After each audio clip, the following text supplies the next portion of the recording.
భారత స్వాతంత్ర సమరంలో బ్రిటిష్ వారికి వ్యతిరేకంగా హిందువులు ముస్లింలు కలిసి పోరాడారు.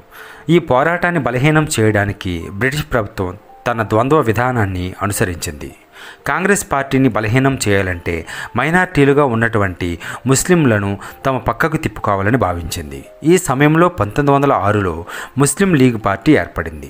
దీని యొక్క ప్రధాన ఉద్దేశం అప్పట్లో ఉత్తరప్రదేశ్లోని ముస్లిం భూస్వాముల ప్రయోజనాలను కాపాడటం. అంటే ఇది ఒక ఆర్థిక పరమైనటువంటి లక్ష్యం ఉన్నటువంటి పార్టీ. కానీ బ్రిటిష్ వారి విధానంతో ఈ పార్టీ రాజకీయ రంగు పులుముకుంది. తర్వాత కాలంలో దీనికి జిన్నా నాయకుడయ్యాడు. పాకిస్తాన్ అనే ముస్లిం ప్రత్యేక ప్రాంతం కొరకు మొట్టమొదటిగా మాట్లాడింది సారే జహాసే అచ్చా కవిత రాసినటువంటి ఉర్దూ కవి మహమ్మద్ ఇక్బాల్. 1930లో ఈయన ముస్లిం లీగుకు అధ్యక్ష ఉపన్యాసం ఇస్తూ ఈయన వాయువ్య ముస్లింల రాష్ట్ర ఆవశ్యకత గురించి మాట్లాడారు. తర్వాత కాలంలో క్యాంబ్రిడ్జిలోని పంజాబీ ముస్లిం అయిన చౌదరి రెహమత్ అలీ పాకిస్తాన్ అనే పదాన్ని కూర్చాడు. పాకిస్తాన్ అనే పదం పంజాబ్, ఆఫ్ఘన్, కాశ్మీర్, సింధ్, బెలూచిస్తాన్ల ఇంగ్లీష్ అక్షరాల నుంచి ఈయన ఏర్పాటు చేశాడు. ఈ విధంగా పాకిస్తాన్ అనే పదం తయారైంది. అయితే 1930లలో ఈ రెహమత్ అలీని కానీ ఆయన చెప్పిన పాకిస్తాన్ అనే పదాన్ని కానీ ఎవరూ పట్టించుకోలేదు. తర్వాత కాలంలో బ్రిటిష్ వారి విధానాల వల్ల జిన్నా అతని యొక్క ప్రధాన లక్ష్యం ముస్లింలకు ప్రత్యేక రాష్ట్ర సాధనగా చెప్పాడు. దీనితో చివరికి 1947లో స్వాతంత్ర్యం పొందినప్పుడు భారతదేశం, పాకిస్తాన్ వేరు వేరు దేశాలుగా ఏర్పాటయ్యాయి. స్వాతంత్రం తర్వాత నేటి వరకు భారతదేశంలో పాకిస్తాన్తో 5 యుద్ధాలు చేసింది. వాటి యొక్క కారణాలను ఇప్పుడు మనం ఒకసారి చూద్దాం. మొదటి ఘర్షణ 1947-48. 1947-48 సంవత్సరంలో జరిగిన భారత పాకిస్తాన్ యుద్ధానికి ప్రధాన కారణం జమ్మూ కాశ్మీర్ రాష్ట్రం యొక్క భవిష్యత్తు నిర్ణయించడం.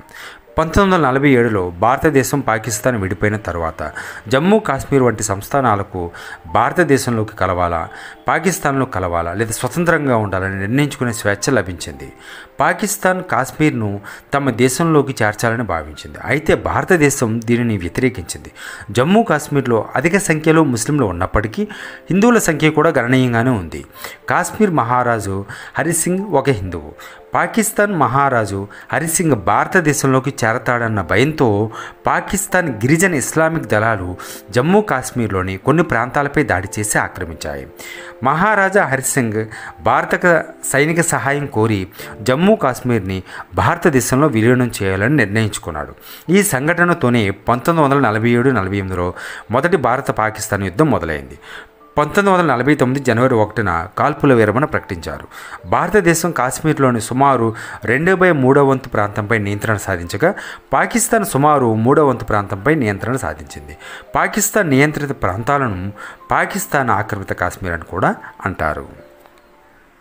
1965లో యుద్ధం. జమ్మూ కాశ్మీర్లోకి సైన్యాన్ని పంపించి భారత పాలనకు వ్యతిరేకంగా తిరుగుబాట్లను ప్రేరేపించడానికి పాకిస్తాన్ చేపట్టిన ఆపరేషన్ జిబ్రాల్టర్ తర్వాత ఈ యుద్ధం ప్రారంభమైంది.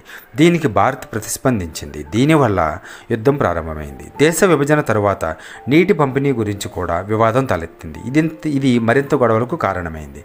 కాశ్మీర్లో పౌరసత్వం మరియు స్వపరిపాలన గురించి భారత్, పాకిస్తాన్ మధ్య గొడవలు ప్రారంభమయ్యాయి. 1965లో జరిగిన ఈ యుద్ధం 17 రోజుల పాటు కొనసాగింది. ఈ యుద్ధంలో ఇరువైపులా వేలాది మంది మరణించారు.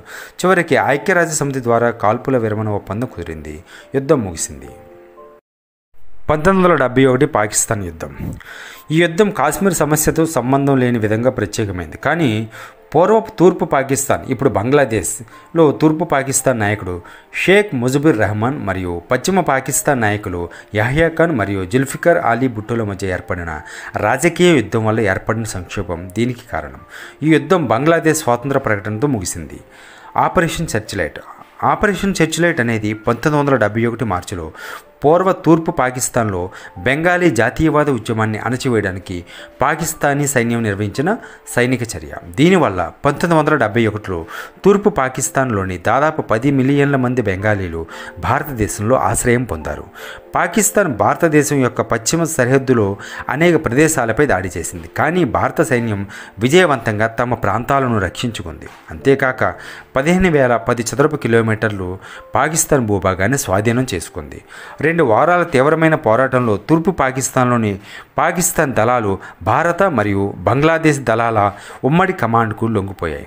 దీనితో పీపుల్స్ రిపబ్లిక్ ఆఫ్ బంగ్లాదేశ్ సృష్టించబడింది.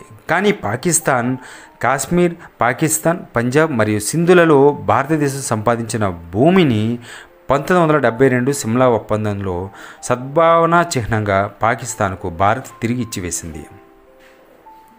చివరికి 90,000 కంటే ఎక్కువ పాకిస్తాన్ ఆర్మీ దళాలు లొంగిపోయాయి. ఒక పాకిస్తాన్ రచయిత మాటలలో, పాకిస్తాన్ తన నావికా దళంలో సగం, దాని వైమానిక దళంలో పావు వంతు మరియు దాని సైన్యంలో 3వ వంతును యుద్ధంలో కోల్పోయింది. కార్గిల్ యుద్ధం 1999 ప్రారంభంలో పాకిస్తాన్ దళాలు నియంత్రణ రేఖ LOC దాటి భారత భూభాగాన్ని ఎక్కువగా కార్గిల్ జిల్లాలో ఆక్రమించాయి. పాకిస్తాన్ చొరబాటుదారులను తరిమి కొట్టడానికి భారతదేశం ప్రతిస్పందించింది.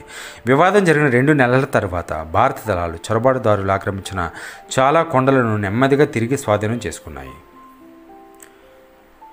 2019 బాల్కట్ స్ట్రైక్. 2019లో భారత్ పాకిస్తాన్ మధ్య ఘర్షణకు ప్రధాన కారణం కాశ్మీర్ వివాదం మరియు సరిహద్దు దాటి వచ్చే ఉగ్రవాదమే.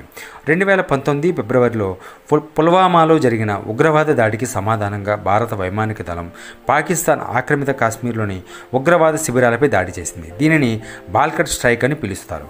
జమ్మూ కాశ్మీర్లో జరిగిన ఘోరమైన ఉగ్రదాడి తరువాత పెరుగుతున్న ఉద్రిక్తతల మధ్య 2019 అధ్యయనం తిరిగి బయటపడింది. గత నెలలో జమ్మూ కాశ్మీర్లోని పహల్గామ్లో జరిగిన భయంకరమైన ఉగ్రవాద దాడిలో 26 మంది ప్రాణాలు కోల్పోయిన తరువాత భారతదేశం మరియు పాకిస్తాన్ మధ్య ఉద్రిక్తతలు తీవ్రంగా పెరిగాయి. యుద్ధ భయాలు పెరుగుతున్న నేపథ్యంలో అనేక మంది పాకిస్తాన్ సైనిక మరియు రాజకీయ ప్రముఖులు అణ్వాయుధాలను ఉపయోగిస్తామని బహిరంగంగా బెదిరిస్తున్నారు.